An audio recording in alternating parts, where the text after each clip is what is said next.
Okay, this is the little mini book that I made using some of the Stampin' Up! Supplies that were gifted to me. And I designed the first one of these little books back in the late, maybe 97, 98, something like that. And then have just modified it since then.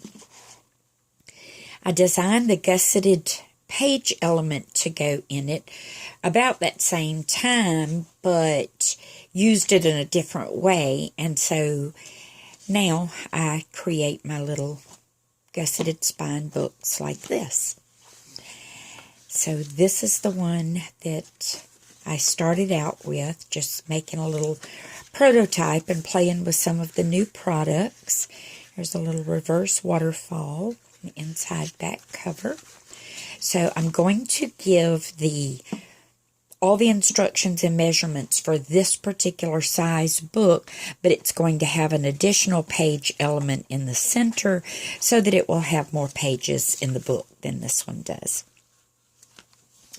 Okay, first thing you're going to do is start with a piece of cardstock to be the base of your book that is trimmed down to 10 inches by 7 3/4 inches. On the 10-inch side, you're going to score it at 5 inches, flip it around, and score at 5 inches. I do that just to ensure that my center score line is going to be right where I want it. Then give that a good crease.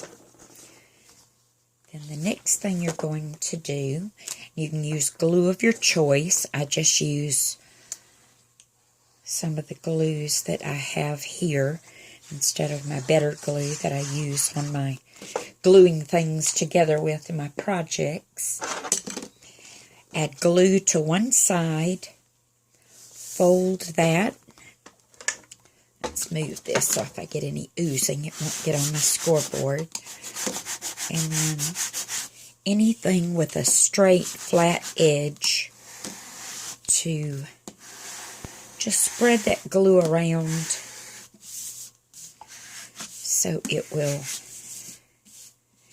adhere both of those sides of cardstock together. Then lay this to the side, let it dry completely so that the glue helps create a stronger bond within that double layer. Okay, this piece has already been prepared. You're going to put it in your scoreboard at the 7 3/4 inch side, score at 3 1/2 inches, flip it around, and score at 3 1/2 inches.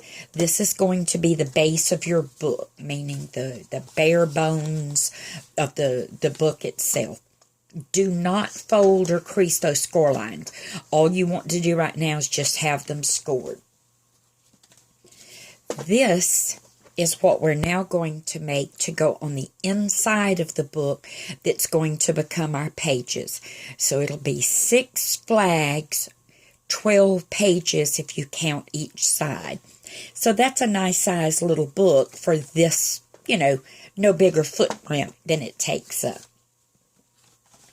So for the pages, you're going to need 3 pieces of cardstock. They will all be cut to 5 1/2 inch height because we're going to keep the 5 1/2 inch height even for our pages, mainly because it's so small. The first page element will need to be cut to 7 1/8 inch by the 5 inches. And we want our pages to rest inside the cover of the book. So they are going to be 3 1/4 inches where the covers are 3 1/2 inches. So you're going to score at 3 1/4, spin that piece around, score at 3 1/4. That is going to give us a layering element for our spine piece of the cover itself. because all of this is going to layer incrementally. I don't know if I said that word right. All right, our next layer is going to be cut 6 7/8 inch by the 5 inches. The pages will always be the same.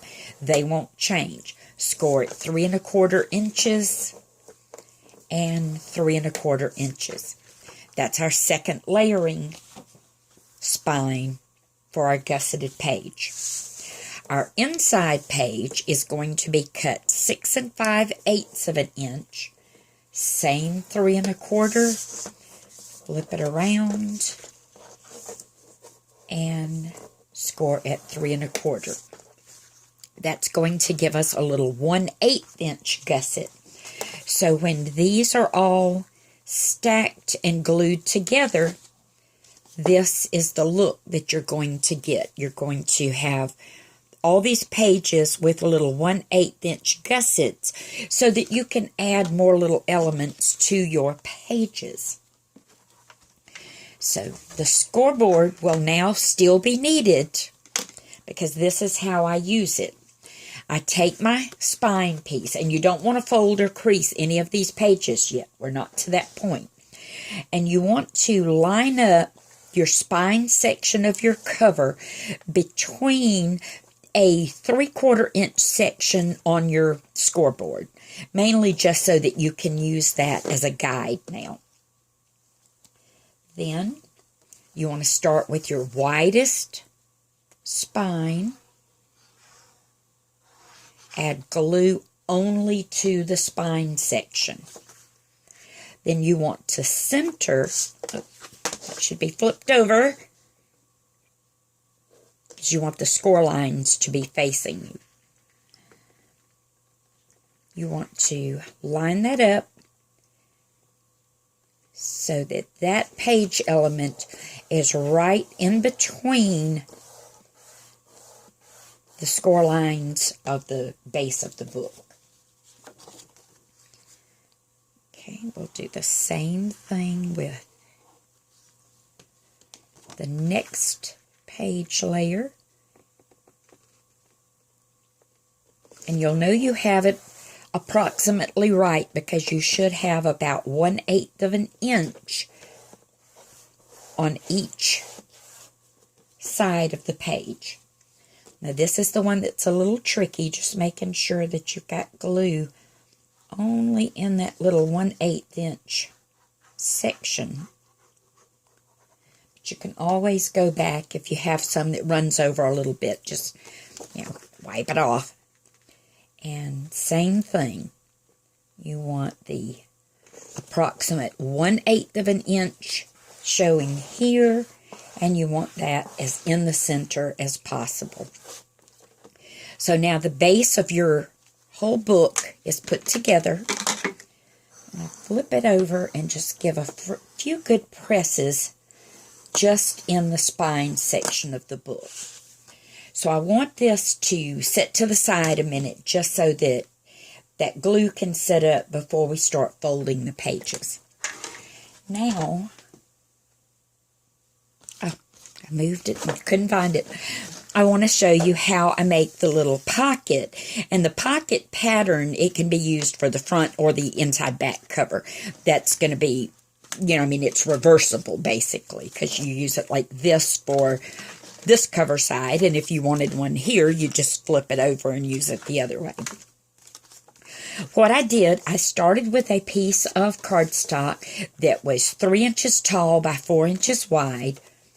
I score at 1/2 inch on this left side, turn that 1/2 inch section to the top, and score at 1/2 inch on the bottom. Then, using my scissors, I take that corner section out and give myself those little notched angles there. Then I also want to do the little notches there. What that's going to do in the long run is just lessen some of the bulk once we actually use this little pocket.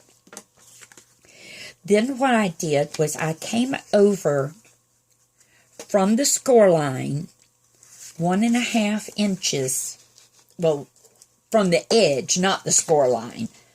Duh. 1.5 inches, and made a little pencil mark.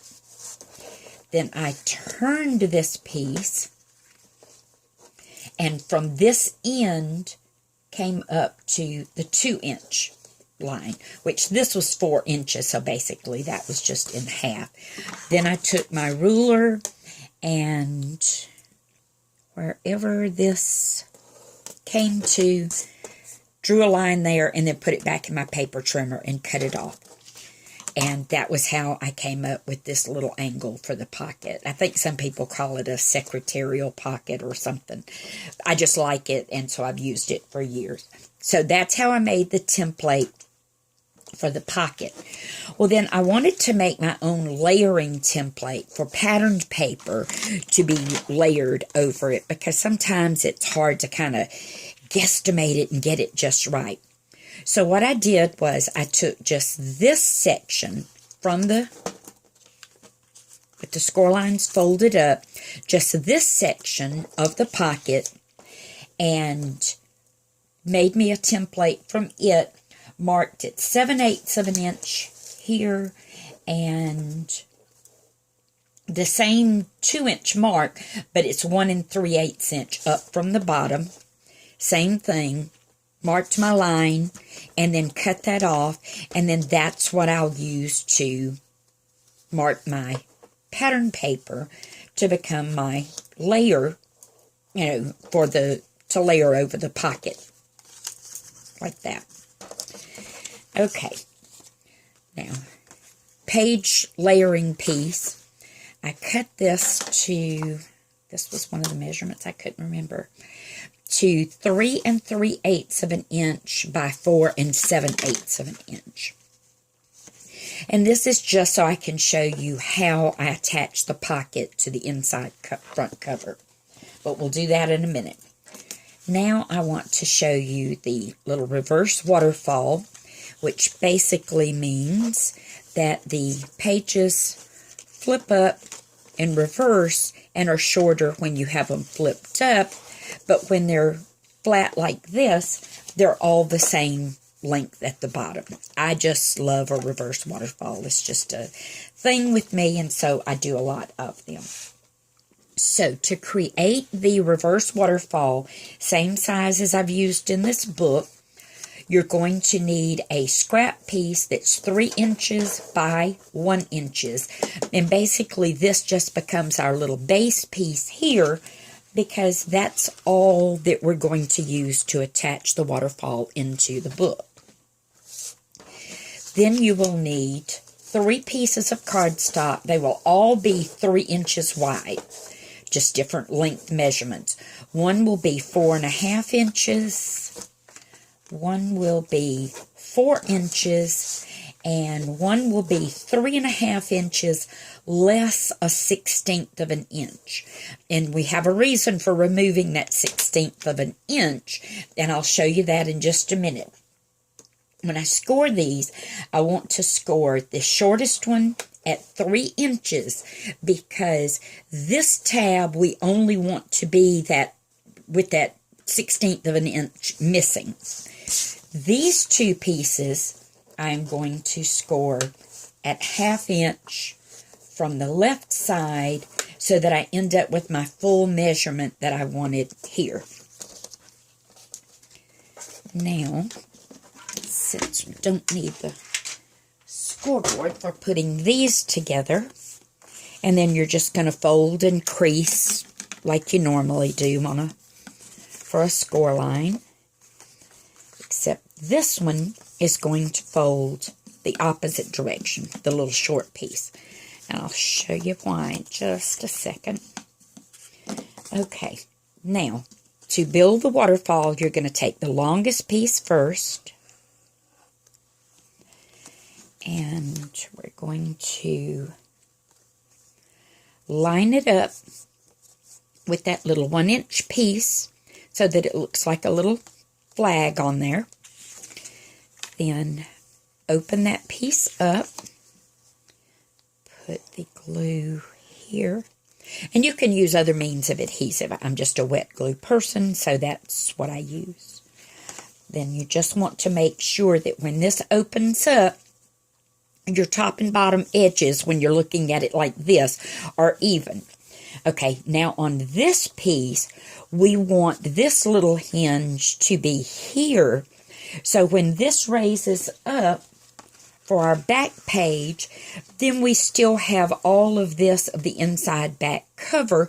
And if you've used pretty pattern paper like I did here, you might want to add something special there or just be able to see the pretty paper. So this one with the tab folded towards you, add the glue. Then you want to make sure when this one is glued into place, you do not cover the hinge section of that page. Then fold it up. And there's your reverse waterfall.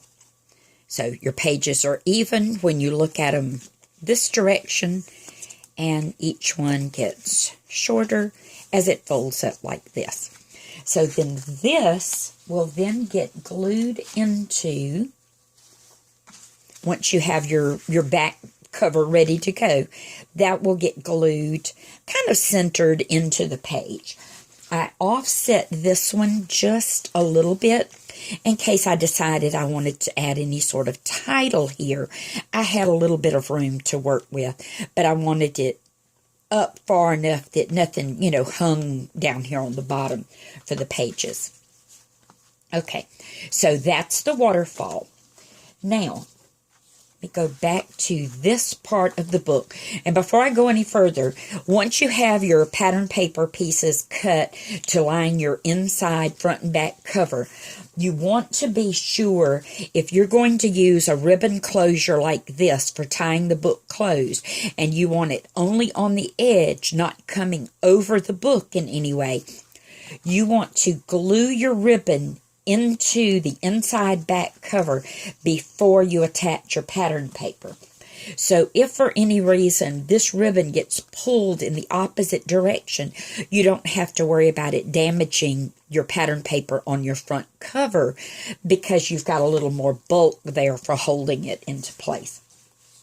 Okay, the other thing is when I attach pockets like this and various other pockets and things that I make for books, I do not want those 1/2 inch tabs. Not sure if you can see down in there or not. There are no 1/2 inch tabs showing from my pocket.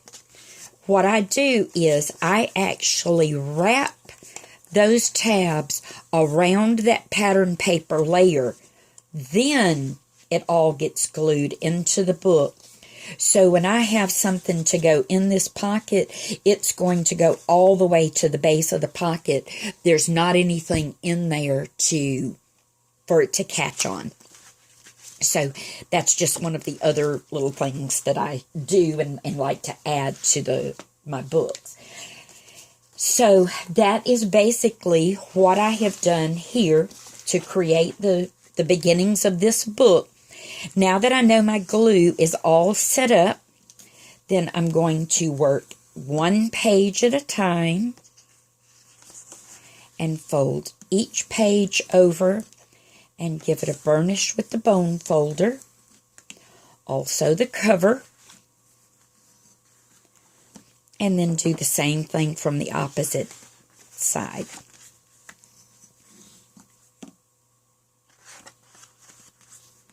Once I have all of that done, then I'm actually ready to begin working on the book and building all of the sections of it.